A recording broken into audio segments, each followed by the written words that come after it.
একদিনকার জন্য যদি আমাকে প্রধানমন্ত্রী করেন তো ভারতের যতগুলো মুখ্যমন্ত্রী আছে সবারই ঘরের তলায় একটা করে আমি মসজিদ বার করে দেব। চ্যালেঞ্জ এটা। আমাকে 24 ঘন্টার জন্য ভারতের প্রধানমন্ত্রী করুক, আমি 24 ঘন্টার ভেতরে ভারতের যতগুলো রাজ্যের মুখ্যমন্ত্রী আছে প্রত্যেক জনার বাড়ির তলায় একটা করে মসজিদ বার করে দেবো সার্ভে করে। কেন? লোক আমার, প্রশাসন আমার, গায়ের জোর আমার, আমি যা বলবো তাই, আমি যা বলবো তাই। মুসলমান খামুশ बैठा रहो। কেন? বেঈমান কাফেররা মেহনতে কামিয়াবি লাভ করেছে। আজকে পৃথিবীতে 250 কোটি মুসলমান, 47টা মুসলিম রাষ্ট্র আছে, সবারই কাছে সামরিক বাহিনী আছে। পৃথিবীর 10টা এমন মুসলিম রাষ্ট্র আছে যারা সরাসরি আমেরিকার সঙ্গে যুদ্ধ করার ক্ষমতা রাখে, অথচ ফিলিস্তিন আর গাজার নিরীহ মানুষ দাঁড়িয়ে এই মাত্র 60 লাখ ইহুদির কাছে মার খাচ্ছে। তার কারণ কে? তার কারণ মুসলমান, তার দায়ী মুসলমান, তার জন্য দায়ী পৃথিবীর মুসলমান। অনেকের মনে মনে হবে মুসলমানরা কেন দায়ী হবে? 100 বার আমি প্রুফ দিচ্ছি। কিয়ামত আপনারা মনে করছেন দূরে, একদম নয়, ভুল হচ্ছে। কিয়ামত আপনার দোরগোড়ায় পৌঁছে গেছে। তার দলিল 2 সপ্তাহ আগে রিয়াদের কনসার্ট হয়েছে, রিয়াদে, আরবের রিয়াদে। সালমান প্রিন্স আর সব লম্বা জামার মাথায় রুমাল দিয়ে বেল্ট লাগিয়ে মুখে দাড়ি রেখে বসে থেকেছে, আর তাদের বউরা সাথে থেকেছে মেয়েগুলো। আর সেখানে পৃথিবীর একটা ন্যাংটো ড্যান্সার যার নাম হচ্ছে জেনিফার লোপেজ, কয়েক কোটি টাকা নিয়েছে, 50 থেকে 60 কোটি। সে যখন স্টেজে ড্যান্স করেছে, পেছনে স্ক্যানার লাগানো আছে, স্ক্যানারটা হচ্ছে কাবা ঘর, আর ওই কাবা ঘরে তার ন্যাংটো ছবিটা উঠছে, আর আরবের বাদশারা হাততালি মারছে। আল্লাহর কসম করে বলে যাচ্ছি, এদের ধ্বংস খুব তাড়াতাড়ি লেখা আছে। যারা মনে করছেন আরবের বাদশা সালমান প্রিন্স, আজিজ তার বাপ, এরা আরবিয়ান, এরা কেউ আরবিয়ান নয়। অন্য দেশ থেকে এসে রাজ কায়েম করেছে, রাজত্ব ধরেছে। অরিজিনাল যারা আরবিয়ান হবে, যারা মক্কা মদিনার বাসিন্দা হবে, রাসূলের হাদিস আছে, এরা কিয়ামত পর্যন্ত পদভ্রষ্ট হবে না। এই সালমান প্রিন্স একজন পদভ্রষ্ট। এটা যদি কোনো মৌলবি বলে যে না সে ইমানদার, জেনে রেখে দেবেন ওই মৌলবির কলার ধরে কিয়ামতের দিন আল্লাহ জাহান্নামে নিক্ষেপ করবে, যদি হক না বলতে পারে। আজকে আমাদের সমাজ কিয়ামতের আলামত শুনবেন। চাপড়া বাজারে যদি একটা 10 টাকা চুরি করে গরিবের ছেলে যে ভিক্ষা করে খায়, সে কোন ধর্মের জানি না, 10 টাকা চুরি করেছে, তাকে গাছে বেঁধে পিটায়, এই ছেলেটা চোর, চুরি করেছে। আর যারা কমের লাখ লাখ হাজার হাজার টাকা চুরি করছে, তাকে স্টেজে ডেকে গলায় মালা পরিয়ে বলছেন এটা সমাজসেবী। এটা কিয়ামতের আলামত, লিখে নিয়ে যান। কিয়ামতের আলামতের মধ্যে বড় আলামত এটা। চোররা স্টেজ পাবে আর নিরীহরা মার খাবে। যারা হক পথে থাকবে তাদের কলার ধরা হবে, যারা মিথ্যার পথে থাকবে তাদেরকে সম্মান করে বরণ করা হবে। আজকে কষ্ট ওইটাই। কেন? মুসলমান কোরআন থেকে সরে গেছে, কোরআনের আদর্শ থেকে সরে গেছে, রাসূলের আখলাক থেকে সরে গেছে। আজকে বিজয় কেন আসছে না? ইয়ামান একা শেষ করে দিত ইহুদিদিকে, কিন্তু না, পারবে না। তার কারণ কি? একটাই কারণ। ইতিহাস খুলে দেখুন, নবী সাহাবীরা, আল্লাহর রাসূলের সাহাবীরা 313 জন সাহাবী একদিকে, আর একদিকে 1000-এর বেশি বেঈমান কাফের। যুদ্ধ হয়েছে। আল্লাহর কসম, আল্লাহর প্রতি বিশ্বাস, কালমার উপরে টিকে থাকা, ইমানের উপরে টিকে থাকার কারণে আল্লাহ তাদেরকে জয় লাভ করিয়েছেন। জোরে বলুন সুবহানাল্লাহ। আর আজকে দাঁড়িয়ে মার খাচ্ছে। 42,000 খালি শিশু মারা গেছে 1 বছরে, নিরীহ শিশু, বাচ্চা। ইসরায়েল এত হামলা হেনেছে, বোম ফেলিয়েছে, নীরব হয়ে বসে আছে গোটা পৃথিবী। রাষ্ট্রসংঘে হারামের আওলাদরা বসে আছে, পৃথিবীর সবাই তাকিয়ে দেখছে। আজকে দেখুন, আপনি বলছেন আন্দোলন করব, আরে নূপুর শর্মার থেকেও বড় হারামের আওলাদ হচ্ছে নাজিয়া ইলাহি খান, যে প্রতিনিয়ত গালি দিচ্ছে। আমি আজকে এমন একটা কথা উত্তর দিয়ে যাব, যতগুলো শিক্ষিত হারামখোর আছে, যারা রাসূলের বিরুদ্ধে কথা বলে, যারা কোরআনের বিরুদ্ধে বলে, তাদের মুখগুলো ট্যাপ লাগিয়ে দিয়ে যাচ্ছে আজকে আমি এই চাপড়া থানায়। যারা রাসূলের ওপরে আঙ্গুল তুলেছে, আল্লাহর নবী সাল্লাল্লাহু আলাইহি সাল্লাম 6 বছর বয়সে মা আয়েশা সিদ্দিকা রাদিয়াল্লাহু তাআলা আনহাকে বিবাহ করলেন। 9 বছর বয়সে সংসার শুরু করেছেন। অনেক শিক্ষিত লোক বলছে, কার কথায় সুর মিলিয়ে এই নূপুর সারমার মতো হারামের আওলাদ তার কথায় সুর মিলিয়ে বলছে আল্লাহর নবী কেন করলেন? নবীজি করেছেন 1450 বছর আগে। এই বদনামটা করছেন, এই কথাটা কেউ বলে না। নবীজি 25 বছরের সুন্দর একটা যুবক, আর তিনি বিবাহ করলেন একজন 40 বছরের বুড়ি বিধবা হযরতে খাদিজাতুল কুবরা রাদিয়াল্লাহু তাআলা আনহাকে। এই প্রশংসা কারো মুখে নেই। খুঁজলেন, এই ভারতের মাটিতে এমন একটা প্রথা ছিল, অমুসলিম ভাইদের সতীদাহ প্রথা। মানুষ মারা গেলে, স্বামী মারা গেলে সেই চিতার উপরে জ্যান্ত অবস্থায় স্ত্রীকে জ্বালানো হতো। বন্ধ করেছে রাজা রামমোহন রায়। বায়োডেটা মুহাম্মদ সাল্লাল্লাহু আলাইহি সাল্লাম, রাসূল সাল্লাল্লাহু আলাইহি সাল্লাম 11টা বিবাহ করেছেন, 10টা বিধবাকে করেছেন। জোরে বলুন সুবহানাল্লাহ। নবীজি আদর্শ দিলেন, বিধবাটা ডাস্টবিনে ফেলার জন্য নয়, বিধবাটা রাস্তায় ঘুরে বেড়াবার জন্য নয়, বিধবাটা জিনা করার জন্য নয়। তোমাদের যদি ইচ্ছা জাগে, পছন্দ হয়, বিবাহ করে স্ত্রী রূপে গ্রহণ করো। আল্লাহ এর মধ্যেও খায়ের আর বরকত রেখেছে। জোরে বলুন সুবহানাল্লাহ। অথচ মুসলমান প্রশ্ন তুলে, নবীজি কেন বিবাহ করলেন এত অল্প বয়সী একজন মহিলাকে? জিনার বয়স মাত্র 6 বছর, সংসার শুরু করলেন 9 বছর বয়সে। যতগুলো স্কুল কলেজ ইউনিভার্সিটি আছে, তাদের প্রিন্সিপালের মাথার ওপরে ঈশ্বরচন্দ্র বিদ্যাসাগরের ছবি টাঙানো থাকে না? থাকে না? স্কুলের হেডমাস্টারের মাথায় কবিগুরু রবীন্দ্রনাথ ঠাকুরের ছবি, ঈশ্বরচন্দ্র বিদ্যাসাগরের ছবি, বঙ্কিমচন্দ্র চট্টোপাধ্যায়ের ছবি, স্বামী বিবেকানন্দের ছবি, সত্যেন্দ্রনাথ বসুর ছবি। এনারা হচ্ছেন মনীষী। শোনো, তুমি নবীজিকে গালি দিয়েছো। নবীজি 6 বছর বয়সে মা আয়েশাকে বিবাহ করেছেন এবং 9 বছর বয়সে সংসার শুরু করেছেন। নাম্বার 1, ঈশ্বরচন্দ্র বিদ্যাসাগর ইতিহাস তুলে দেখলেন, যেদিনে বিবাহ করেছেন সেদিনে উনার স্ত্রীর বয়স ছিল মাত্র 7 বছর। 7 ইয়ার্স। কত বললাম? 7 বছর। যেদিনে বঙ্কিমচন্দ্র চট্টোপাধ্যায় যেদিনে বিবাহ করেছেন সেদিনে বয়স ছিল তিনার স্ত্রীর মাত্র 5 বছর। কবিগুরু রবীন্দ্রনাথ ঠাকুর যেদিনে বিবাহ করেছেন সেদিনে বয়স ছিল 11 বছর। সত্যেন্দ্রনাথ বসু যেদিনে বিবাহ করেছেন স্ত্রীর বয়স ছিল মাত্র 6 বছর। যত বদনাম কার? মুহাম্মাদের। যদি হিম্মত থাকে এদিকে একবার বলাৎকারী বলে দেখাও, আমাদের কোনো এতরাজ নাই, আমাদের কোনো অভিযোগ নেই। বড় কষ্ট লাগে। আজকে ভারতবর্ষের দিকে তাকিয়ে দেখুন, গোটা সূক্ষ্মভাবে দাঁড়িয়ে আছে। কেউ একজন চাইছে, কেউ চাইছে যে এদের মধ্যে হিংসা বিদ্বেষ ভরে দাও, এদের মধ্যে কাটাকাটি শুরু হোক। তা না হলে আমি তো বলেছি ভাই, আমাদের রাজ্যের হাইকোর্ট যেটা আছে ওটাকে সার্ভে করা দরকার, অতলা একটা মসজিদ বেরোবে। এটা আমার দাবি, আমার দাবি থাকতেই পারে। তো হাইকোর্টটা ভেঙে দাও, হাইকোর্টটা সার্ভে করতে দাও আমাদেরকে, 10 দিনের জন্য কোর্ট বন্ধ করে দাও, তার তলায় মসজিদ আছে আমি প্রমাণ করিয়ে দেবো। যদি না বেরোয়, বেরোয়নি, অসুবিধা নাই, এরপর আবার হাইকোর্ট চালু করো।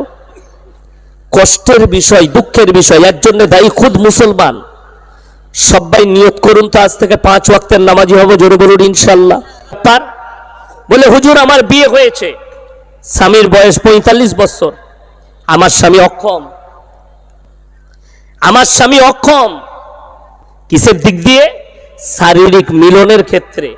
আমার স্বামী আমার কাছে থাকবে এবং আমি কি অন্য পুরুষের সঙ্গে নিজের শারীরিক চাহিদা মেটাতে পারি? আমি বললাম তোমার এত বড় আস্পর্ধা হলো কি করে? তুমি যদি কাছে থাকতে তোমার জবানটা টেনে আমি ছেড়ে দিতাম। আর সেই যুবককে বললাম দ্বিতীয়বার আমাকে ফোন করার আগে ভাববে, তোমরা মৌলবীকে ফোন করে এগুলো হালাল করতে চাইছো জিনা করে।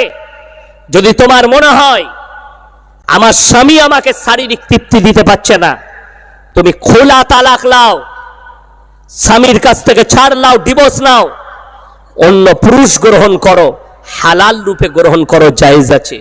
আজকে মুসলমানদের কাছে সব থেকে বড় খারাপ রোগ কি? মহিলারা ভালো করে শুনবেন, লোকের বউকে নিয়ে পালিয়ে যাওয়া, লোকের স্বামীকে নিয়ে একটা মেয়ে পালিয়ে যাচ্ছে। ঠিক বললাম না ভুল বললাম? লোকের বউকে নিয়ে পালিয়ে গিয়ে ঘর করা ইসলামী শরীয়তের দৃষ্টিচোখে কিরকম? যতদিন থাকবে ততদিন জিনা করা হবে, হারাম। গোটা পৃথিবীর মৌলবি যদি এক কাছে হয়ে নিকাহ পড়ায়, আল্লাহর কসম নিকাহ হবে না, হারাম হবে। গোটা পৃথিবীর আগে স্বামী তালাক দেবে, ইদ্যত পালন করবে, তারপরে অন্য স্বামী গ্রহণ করবে, তার আগে নয়। যদি বলো আমার স্বামী অত্যাচার করে, আমাকে তালাক দিচ্ছে না, তা বলে তুমি পালিয়ে যেতে পারবে না।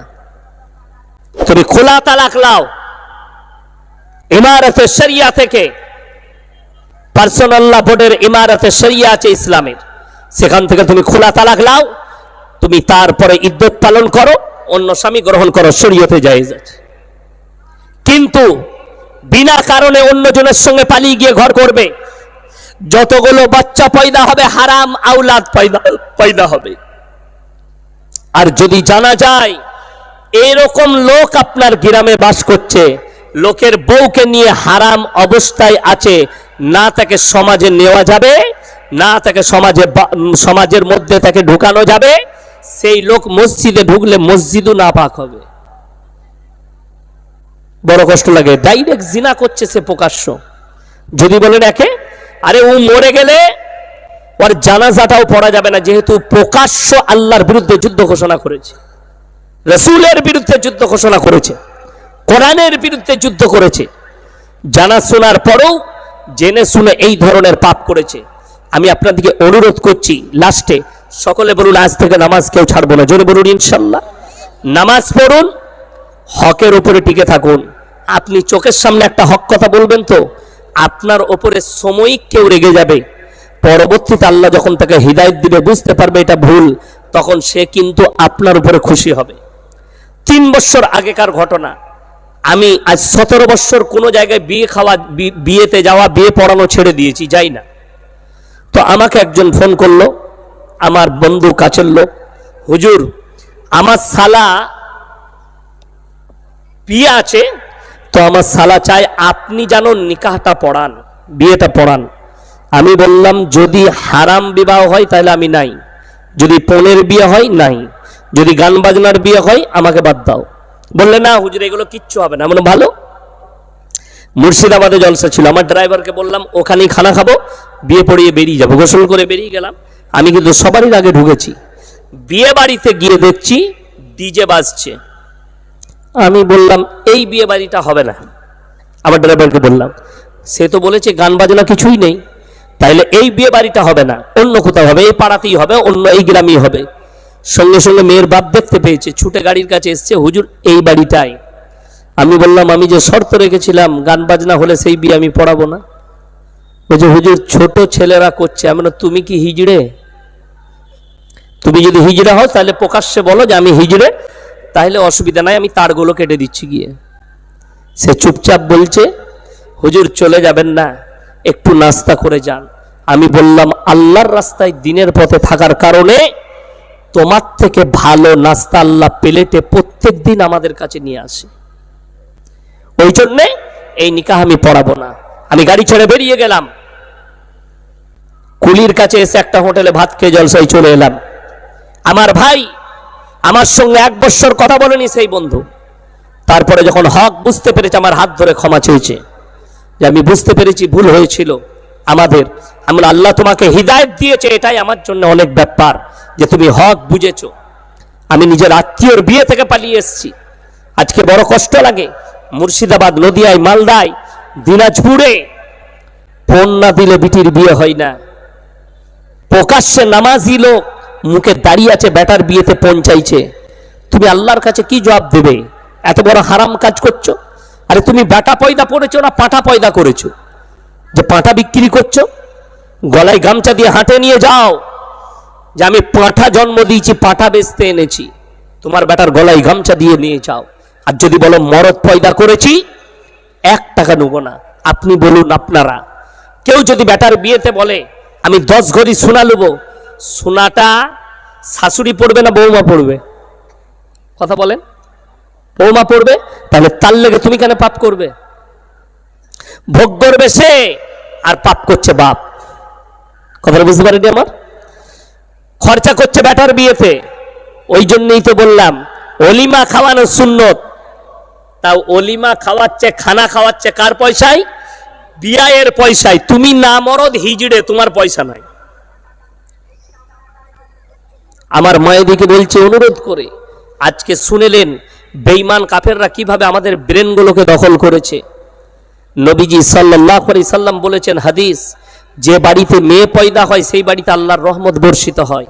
আর আজকে আমাদের মা বোনরা, কোনো বউ মায়ের যদি পরপর 2টো মেয়ে হয়, অনেক মেয়েরা বলে এটা আমার কুলোচ্ছনে বৌমা, বেটা হয়নি, 2টো বিটি হয়েছে। হ্যাঁ আমার যুবক, তোমার মা যদি বলে তোর বউ কুলোচ্ছনে 3টে বিটি হয়েছে, তোমার মাকে জিজ্ঞেস করবে তাহলে তোমার মা কত বড় কুলোচ্ছনে যে তোমাকে পয়দা করেছে। কথা বুঝতে পেরেছেন? তুমি তোমার মাকে জিজ্ঞেস করো আমার নানি কত বড় কুলোচ্ছনে ছিল। কেউ যদি বলে তোমার 3টে বিটি হয়েছে, বউকে তালাক দিয়ে দাও, তুমি তোমার মাকে বলবে আগে আমার নানাকে বল, তোর মাকে আগে তালাক দিবে, যেহেতু তোকে পয়দা করেছে। একজন মহিলা মেয়ে হয়ে সে মেয়ের বিরোধিতা করে। আল্লাহর নিয়ামত, ছেলে হোক কিংবা মেয়ে হোক, শুকর আদায় করো আল্লাহর কাছে, কেঁদে আল্লাহ তুমি সন্তান দিয়েছো। আরে বেটার বিয়ে দিবেন, রুজির মালিক সকলে বলুন কে? আগেও বললাম, আবার বলছি, রুজির মালিক হচ্ছেন 1 নম্বরে আল্লাহ। আল্লাহ যদি রুজির মালিক হয়, যদি আল্লাহকে বিশ্বাস করেন তিনি রুজির মালিক, তাহলে কেমন করে তোমার দ্বিধাবোধ হয়? তোমার ব্রেন কি করে বলে যে রুজির মালিক যদি আল্লাহ হয়, তাহলে আমি কি করে বিশ্বাস করি যে আমার বেটার বিয়েতে পড়লে? শুনেলেন, কেউ যদি নিজের বেটাকে 10 কোটি টাকা দিয়ে যায়, তার তকদিরে যদি ভিক্ষা করা লেখা থাকে, আল্লাহর কসম ভিক্ষা করে খাবে। কোটিপতি হলেও তার তকদিরে ভিক্ষা করা লেখা থাকলে ভিক্ষা করে খাবে। আর তুমি যদি 1 টাকা না দাও, বিনা পয়সায় বিয়ে দাও, তোমার সন্তানের কিছুই না থাকে, তার তকদিরে যদি কোটিপতি হওয়া লেখা থাকে, আল্লাহর কসম কেউ রুখতে পারবে না, সে কোটিপতি হবে। কোটিপতি বরকত। শুনেলেন, যে পুরুষরাই বিয়ে করে, যুবকরা, আপনার ঘরে যে বিবি আসছে সে নিজের রুজি মেপে নিয়ে আসছে, এটা মাথায় রাখবেন। বাচ্চা পয়দা হলে নিজের রুজি মেপে নিয়ে আসছে। কোরআনটা শুনেলেন, যারা মনে করেন আমার 3টে মেয়ে হয়েছে কি করে মানুষ করব, বিয়ে দেবো, যারা মনে করছেন 3টে ছেলে কি করে মানুষ করব, কোরআনে আছে ওয়ালা তাকতুলু আওলাদাকুম খাশিয়াতা ইমলাক নাহনু নারযুকুহুম ওয়া ইয়াকুম, তোমরা দরিদ্রতার ভয়ে তোমাদের আওলাদকে কতল করো না, পেটের সন্তানকে। আপনি ভেবে দেখুন, বর্তমান সময়ে বেঈমান কাফেররা অস্ত্র বার করেছে যে মুসলমান মেয়েদের ইজ্জতের হানি করো। কিভাবে? 100টা প্রেগনেন্ট মেয়ের মধ্যে 98টা সিজার করে বাচ্চা। ঠিক বললাম না ভুল বললাম? 98টা। ডাক্তারের পরামর্শ, আপনি যান কৃষ্ণনগরে, বর্ধমানে, কলকাতায়, বড় বড় ডাক্তাররা পরামর্শ দিচ্ছে, এই যুগটা মডেলিং এর যুগ, সায়েন্সের যুগ, আধুনিক যুগ। বাচ্চা সুরক্ষিত তাকে পেট ফেরে নিয়ে নি, পেট ফেরে তোলা হয়, মা সুস্থ থাকে।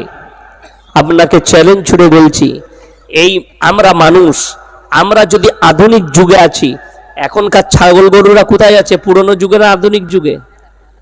তারাও তো সায়েন্সের যুগে আছে। আচ্ছা শুনেছেন কোনো গরুর বাচ্চা হচ্ছে না, সিজার করতে হয়েছে? কোনো পাঁঠা ছাগলকে সিজার করতে হয়েছে? শুয়োরের 10টা করে ছানা হয়, সিজার করতে হয় না। একটা মেয়ে একটা বাচ্চা পয়দা করবে, বলছে সিজার করতে হবে। সেই ডাক্তারকে জিজ্ঞেস করুন, ধোঁকা ছাড়া আর কিছুই নয়। মুসলমান, তোমার ঈমান নিয়ে খেলা হবে কিয়ামতের পূর্বে। মুসান্নাব ইবনে আবু শাইবার হাদিস, আপনারা কি মনে করছেন এত যুদ্ধ দেখছেন পৃথিবীতে, ইসলাম মিটে যাবে? ইসলামকে কেউ মিটিয়ে দিবে? আল্লাহর কসম করে বলছি, কিয়ামতের সকাল পর্যন্ত ইসলাম মিটবে না। এটা আল্লাহর ওয়াদা। ফালান তাজিদ লিসুন্নাতিল্লাহি তাবদীলা। কিয়ামত পর্যন্ত আমার বিধানের একটা জের জবরকে মিটাবার ক্ষমতা পৃথিবীর কোনো শক্তির নেই। ইসলাম তো অনেক দূরের কথা। এরপর চলুন সামান্যভাবে বুঝিয়ে দিই।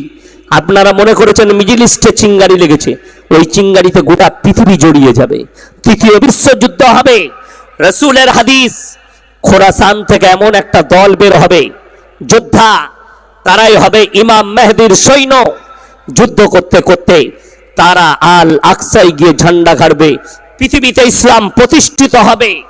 চলুন এরপরে পৃথিবীতে ইসলাম প্রতিষ্ঠিত হওয়ার পরে মুসান্নাব ইবনে আবু শাইবার হাদিস, রাসূল আকরাম সাল্লাল্লাহু আলাইহি সাল্লাম বললেন, হে আমার সাহাবীরা শোনো, পৃথিবীর মানুষকে শুনিয়ে দাও, কিয়ামতের পূর্বে মসজিদগুলো মুসল্লিতে ভরে যাবে। জোরে বলুন না সুবহানাল্লাহ। কিয়ামতের পূর্বে মসজিদগুলো মুসল্লিতে ভরে যাবে। নবীজি ইতস্ত বোধ করলেন। সাহাবীরা বললেন, ইয়া রাসূলুল্লাহ, আপনি ইতস্ত বোধ করলেন? নবীজি বললেন, শোনো, কিয়ামতের পূর্বে মসজিদগুলো তো ভরে যাবে মুসল্লিতে, কিন্তু তারা হবে সুদখোর মুসল্লি, তাদের মধ্যে ইমানদার আর খুঁজে পাওয়া যাবে না। মুসান্নাব ইবনে আবু শাইবার হাদিস। সাহাবীরা কাঁদলেন। আমার ভাই, প্রত্যেকটা ভাই নিয়ত করুন, হালালের উপরে চলবো। জোরে বলুন ইনশাআল্লাহ। হারাম থেকে নিজেদেরকে বাঁচাবো, হারাম কাজ থেকে নিজেদেরকে সরিয়ে নিয়ে আসবো, হকের উপরে টিকে থাকুন। ফ্যামিলিতে শুনেলেন, যারা 5 ওয়াক্তের নামাজি হবে মৃত্যুকাল পর্যন্ত তার কাছে রুজিতে আল্লাহ কমি দিবেন না। তোমার পরিবারকে বলো নামাজের জন্যে। তোমার ছেলে 7 বছর বয়স হলে নামাজের তাকিদ দেন, 8 বছর বয়স হলে নামাজের তাকিদ দেন। বালিগ হয়ে গেলে নামাজ না পড়লে তার উপরে বেত্যাঘাত করুন, তার উপরে মারুন, তাকে মারো। মা দিকে বলবো, তোমার মেয়ে 10 বছর বয়স হয়েছে, নামাজ পড়াও, তাকে নামাজি করে দাও, পর্দা করাও, বাড়ির মধ্যে কোরআনের তিলাওয়াত নিয়ে এসো। আল্লাহ তোমার রুজিতে বরকত দেবে, তোমার ইমানে বরকত দেবে। মরণের পরে কবরটা আসান হবে, কিয়ামতের ময়দান আসান হবে। কিয়ামতের ময়দানটা মারাত্মক কঠিন ময়দান হবে। কিয়ামতের ময়দানটা এত কঠিন হবে আপনি অনুভব করতে পারবেন না, এত মারাত্মক কঠিন হবে। তাই আমার ভাই, আমার মা বোন, যারাই এখানে এসছেন, প্রথম থেকে এতক্ষণ পর্যন্ত বসে আছেন, আল্লাহ সকলকে কবুল করুক, আজকের রাত্রিকে কবুল করুক, আজকের জলসাকে আল্লাহ কবুল করে লেখ। যে ভাইয়েরা মেহনত করে জলসা দিয়েছেন, এই জলসা কমিটির আল্লাহ সকল সদস্যকে আল্লাহ নামাজি মুসল্লি দিনদার বানিয়ে দেখ। সকলের জানে মালে ইজ্জতে আল্লাহ বরকত দেখ, কারবারে আল্লাহ বরকত দেখ। আমার ভাই, প্রত্যেকটা ভাইকে অনুরোধ করব যে সবাই মসজিদমুখী হন, নামাজি হন, দিনদার হন। আল্লাহ আমাদের সকলের জানে মালে ইজ্জতে বরকত দেখ, কারবারে বরকত দেখ। আমিন। ওয়া আখিরু দাওয়ানা আনিল হামদুলিল্লাহি রাব্বিল আলামিন।